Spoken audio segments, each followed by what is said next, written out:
I never thought I'd become obsessed with airport security footage. But there's something about watching a man run for his life that changes you. July 8, 2014, Varna Airport, Bulgaria. 9:13 in the morning. A young German tourist named Lars Mittank sprints through that terminal like he's being chased by something we can't see. And here's what keeps me awake at night. Nobody's following him. Nobody at all. My name's not important. What matters is I've spent the last decade trying to understand what happened in those 48 hours before Lars disappeared. I've watched that footage maybe 1,000 times. I've walked those same hallways in Varna. I've sat in that doctor's office where it all went wrong. And I'm telling you right now, the official explanations don't add up. They never did. Let me take you back to the beginning. Not the airport. That's the end. We need to start where Lars was just another 28-year-old guy on vacation, before everything went sideways, before the fear set in. Golden Sands, Bulgaria, June 30th, 2014. If you've never been there, picture this. It's a resort town on the Black Sea coast, packed with high-rise hotels that look like they were built in a hurry, and bars that smell like spilled beer and sunscreen. Thousands of young Europeans flood this place every summer because it's cheap, it's hot, and nobody asks questions. The beaches are decent, the clubs stay open till dawn, and you can get a bottle of vodka for what you'd pay for a coffee back home. Lars arrived with 5 friends from Itzehoe, a small town in northern Germany. From what I've pieced together from talking to his buddy Paul Roman, Lars was having the time of his life. They'd swim in the Black Sea during the day, those warm waters that feel almost too calm, like glass. They'd play football on the beach, sand getting everywhere. At night they'd hit the clubs, that pounding techno music you can feel in your chest, lights stroking through cigarette smoke, bodies pressed together in the heat. Lars worked at a power plant back in Germany. Steady job, good kid. His friends described him as the guy who'd buy the next round, the one who'd make sure everyone got back to the hotel safely. He had short blonde hair, blue eyes, stood about 6 feet tall. Normal. That's the word everyone used. Lars was normal. For the first 6 days, nothing happened. Just a regular beach vacation. But on July 6th, one day before they were supposed to fly home, something changed. And I mean everything changed. They were watching the World Cup at a bar in town. Argentina versus Belgium. The place was packed, people from all over Europe, everyone drinking, shouting at the screens. Lars got separated from his friends at some point. When they found him later, he was in the middle of a heated argument with some other German tourists. The topic? Football clubs. Lars supported Werder Bremen. These other guys were Bayern Munich fans. In Germany, this means something. These rivalries run deep. According to Christian, one of Lars's friends who gave a statement to Bulgarian police, the argument got physical. Voices raised, shoving, that moment when you know things are about to get ugly. Lars left the bar alone. His friends tried to follow, but lost him in the crowd. And then Lars vanished for the entire night. Think about that for a second. You're on vacation with your best friends in a foreign country. One of them disappears into the night after a fight. You're calling his phone. He's not answering. The bars are closing. The streets are emptying out. Where the hell is he? Lars showed up at their resort the next morning, July 7th. But he wasn't the same Lars who'd walked into that bar. His face was bruised. His jaw was swollen. He told his friends he'd been attacked by 4 men. Not the Bayern fans from the bar. No, Lars claimed these 4 men had been hired by those fans. Paid to jump him. He said they beat him up. that one of them ruptured his eardrum. Now here's where it gets strange. Some of his friends didn't believe him. They thought the story didn't make sense. Who hires hitmen over a football argument at a tourist bar? But Lars insisted. He was in pain. He kept touching his ear, wincing. The dizziness was real. The fear in his eyes was real. They took him to a local clinic that morning. The doctor, a guy named Kostov, examined Lars and confirmed it. Ruptured eardrum. That's a serious injury. It means the thin membrane that separates your ear canal from your middle ear has torn. You get intense pain, hearing loss, dizziness. Sometimes blood drains from your ear. And here's the critical part. You cannot fly with a ruptured eardrum. The pressure changes during takeoff and landing can cause permanent damage, excruciating pain, even complete hearing loss. Dr. Kostov prescribed cefprozil, an antibiotic to prevent infection. He told Lars not to fly for at least a few days, maybe a week. Lars's friends were supposed to leave that day, July 7th. Their flights were booked. They had to go back to work. Lars told them to go ahead. He'd be fine. He'd catch a flight in a few days when his ear healed. So his friends left. And Lars checked into the Hotel Color, a budget place near Varna Airport, about 17 kilometers south of Golden Sands. Cheap room, thin walls, the kind of place where you hear everything happening in the rooms next to yours. And this is where Lars Mittank's behavior stopped making any sense at all. The hotel staff noticed it immediately. Lars was pacing. He'd walk up and down the hallways like he was trying to wear a path in the carpet. He'd stop at windows and stare out at the parking lot for minutes at a time. Security cameras caught him hiding in the elevator, pressing himself into the corner like he was trying to disappear. At 1 in the morning on July 8th, Lars left the hotel. The CCTV shows him walking out into the night. 1 hour later, he came back. Nobody knows where he went. What do you do at 1 in the morning in a strange country when you're convinced someone's after you? Where do you go? But here's what really gets me. The phone calls to his mother. Sandra Mittank was back in Germany, probably sleeping when her phone rang. Her son's voice on the other end, but different. Quieter. Scared. He was whispering, "Mom, they're trying to kill me. I need you to cancel my credit cards. They're going to rob me." Sandra asked who. "Who's trying to hurt you?" Lars didn't have a clear answer. Just them. "They're following me. They're getting closer." Sandra told him to go to the police, to the German embassy. Lars said he didn't know who to trust. He said he could hear people outside his door, trying to get in. The hotel staff checked. There was nobody there. The hallway was empty. Morning came. July 8th. Lars called his mother again. By this point, Sandra was terrified. Her son sounded completely different from the Lars she'd spoken to just a week earlier when he'd called from the beach, laughing, telling her about the sunshine and the swimming. This Lars was paranoid, frantic, convinced he was in immediate danger. Despite everything, despite the ruptured eardrum and the doctor's advice, Lars decided he had to get out of Bulgaria. He had to go home. He checked out of the Hotel Color at 6 in the morning, got a taxi to Varna Airport. The driver later told police his passenger kept looking back through the rear window, checking to see if they were being followed. Lars asked him twice if he was sure nobody was tailing them.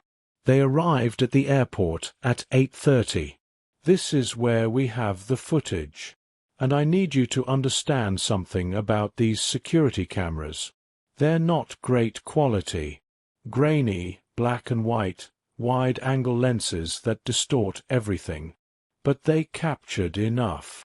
They captured everything that matters. 8:50 a.m. Lars enters the terminal. He's wearing a bright yellow t-shirt, shorts, sneakers. He's got a backpack and he's rolling a small suitcase. For the first 20 minutes, he looks okay. Tired, maybe. Anxious. But functioning. He moves through the check-in process. He's going through the motions of getting home. The airport was under construction that summer. There were workers everywhere, exposed wiring, scaffolding, that constant sound of drilling and hammering. Lars went to the airport medical center for a fitness-to-fly check. Standard procedure when you've got a medical condition. He needed a doctor to clear him for the flight. Dr. Dimitrov examined him.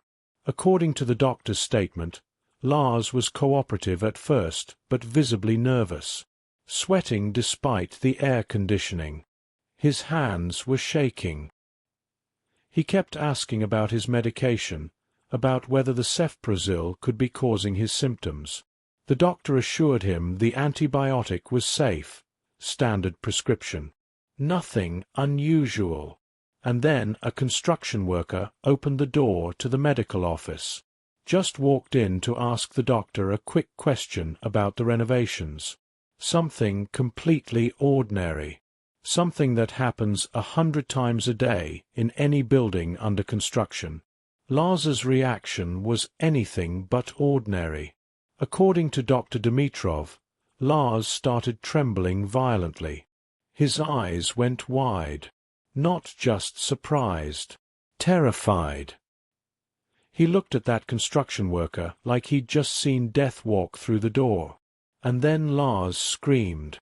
Actually screamed. "I don't want to die here. I have to get out of here." 9:13 a.m. The cameras catch it all. Lars bursts out of the medical office at a full sprint. Not jogging. Not hurrying. Sprinting at maximum speed like an Olympic runner.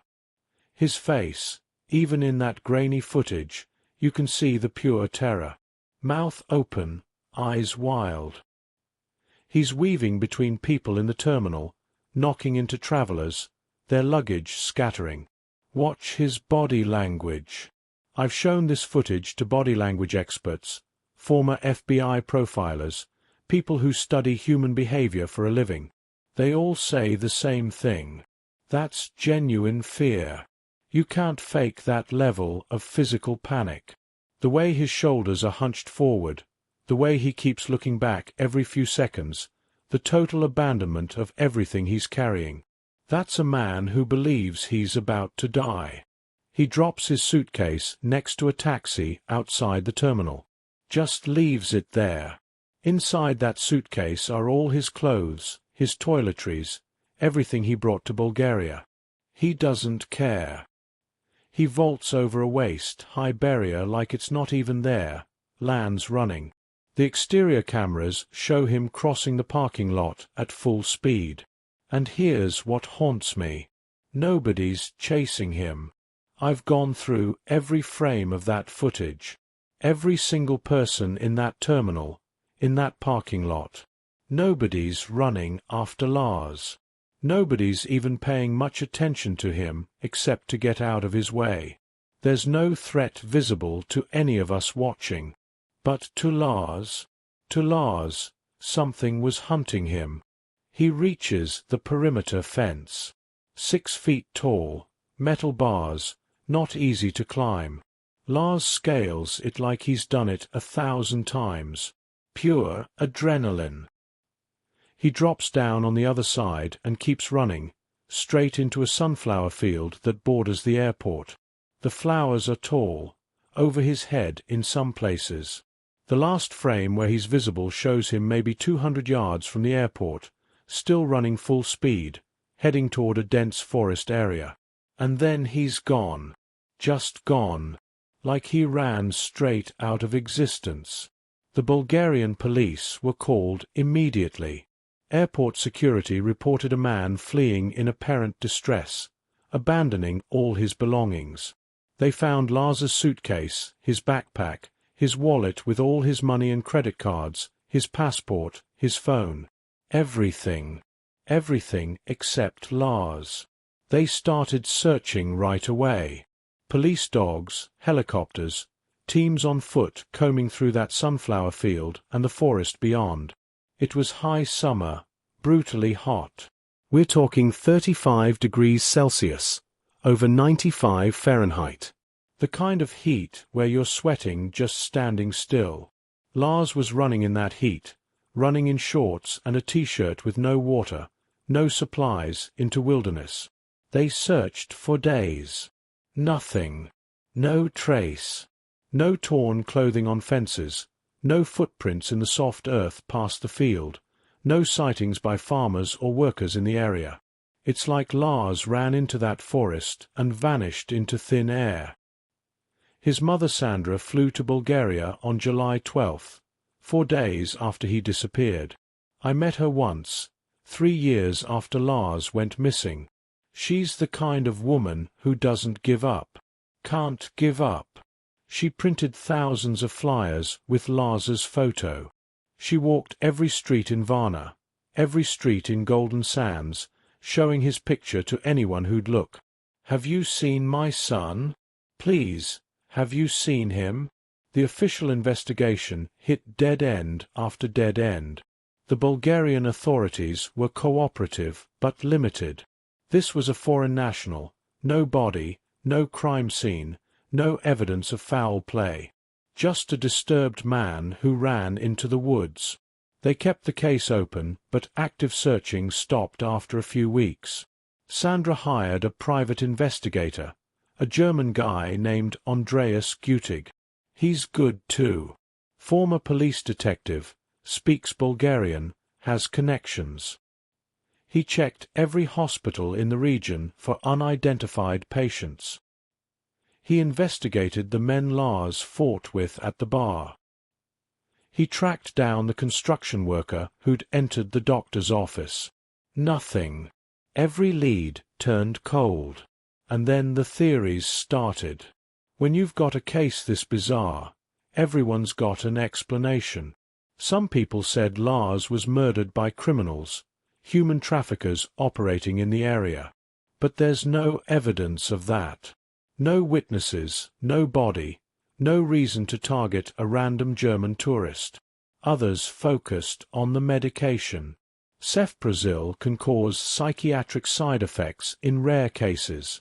We're talking maybe 1 in 10,000 patients. Hallucinations, paranoia, psychotic episodes.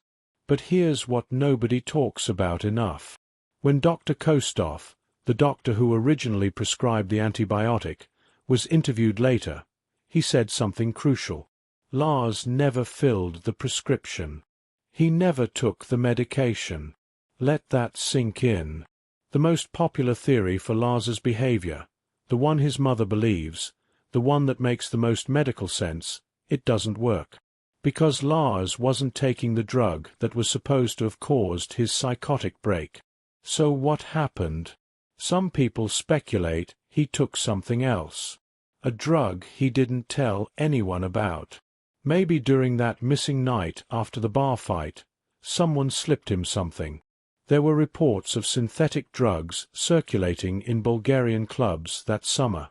Designer stimulants, hallucinogens, stuff that wasn't technically illegal yet because it was so new. Could Lars have been drugged? Could that explain the paranoia, the fear, the complete break from reality? But even that doesn't explain everything. Because Lars's paranoia wasn't random. He specifically believed people were after him. He told his mother they were trying to kill him. He told the airport doctor he didn't want to die. This wasn't just generic fear. This was targeted. He thought someone specific was hunting him. What if he was right? I know how that sounds. I know. But hear me out. We know Lars got into a fight with some men at a bar. We know he disappeared for an entire night and came back injured. We know he claimed he was attacked by 4 men. What if that actually happened? What if there really were people after him, and everyone just thought he was crazy? The Bulgarian police did minimal investigation into the bar fight. They interviewed Lars's friends, got the basic story, and moved on. They never seriously pursued the Bayern Munich fans Lars argued with. They never identified the 4 men Lars claimed attacked him. Why would they? Lars ran away from the airport before they could even establish he was in danger. But imagine you're Lars. You've been beaten up. Maybe threatened. Maybe these guys said things to you that night, things you didn't tell your friends because they sound insane. We know where you're staying. We're watching you. You're not leaving Bulgaria alive. And then you're alone in a hotel, injured, in pain, in a foreign country where you don't speak the language. Every car in the parking lot could be them. Every footstep in the hallway could be them. Every knock on the door. The paranoia would be completely rational. And then you get to the airport. You think you're finally safe. You're about to get on a plane home. The doctor's checking you out. And then a stranger walks into the room.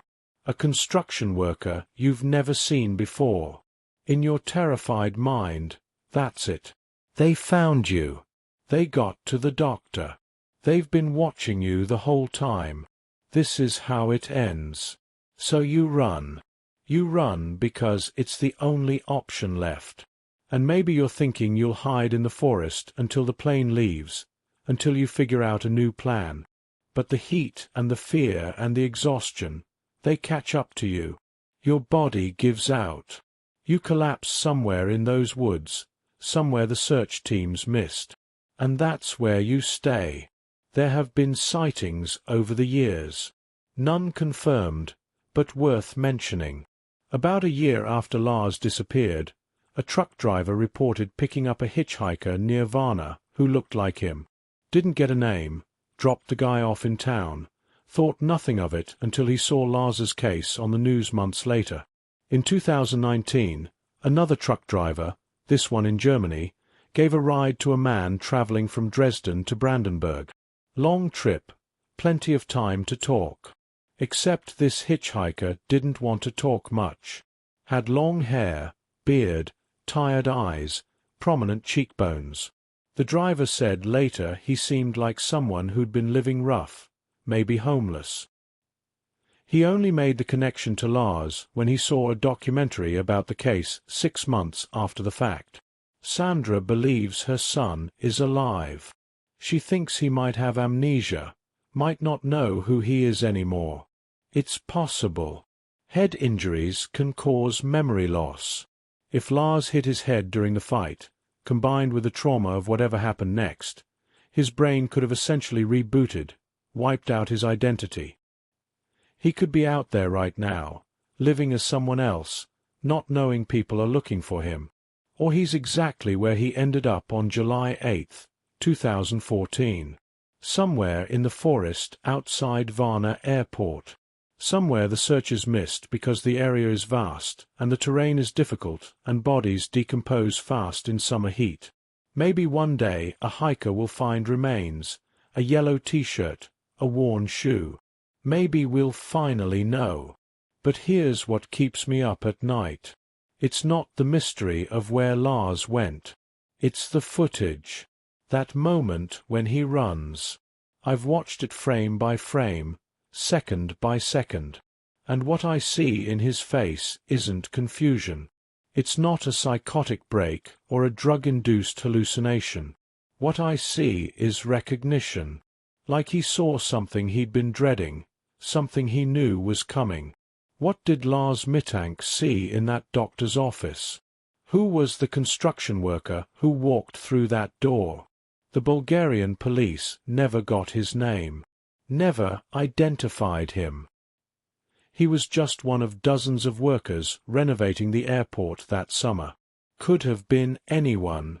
Could have been nobody. or could have been exactly who Lars feared he was.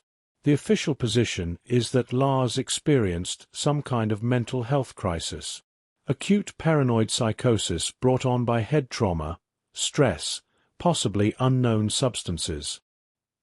He fled the airport in a state of psychological distress and likely succumbed to the elements in the wilderness. Case unsolved, but effectively closed. Young man had a breakdown, tragic but simple. Except nothing about this case is simple. Nothing about that footage is simple. You don't run like that unless something real is chasing you. Your body doesn't lie about fear like that. And all the medical experts and all the psychiatric theories in the world can't explain why an ordinary 28-year-old guy with no history of mental illness, no history of drug use, no warning signs whatsoever, would suddenly break from reality so completely that he'd abandon everything and everyone to run into oblivion. Unless he had a reason. Unless something did happen that night after the bar fight. Unless someone really was after him. Unless the paranoia wasn't a symptom. It was survival instinct. If you watch the footage, really watch it, you'll see what I mean. Look at Lars's face in those final frames before he disappears into the field. That's not crazy. That's not drugs. That's a man who knows something we don't. That's a man running from something real. 11 years later, we still don't know what it was. We still don't know where he went. We still don't know if he's alive or dead, hiding or hidden, found or lost forever. All we have is 43 seconds of security footage and a mother who's never stopped looking. If you've experienced something similar, if you've ever felt that level of fear in a foreign country, that sense that someone's watching you, following you, waiting for the right moment, drop the word "watched" in the comments. And if you know anything at all about what happened to Lars Mittank, there's still a family out there who needs answers. Because right now, all we have are questions. And a yellow t-shirt running toward the trees.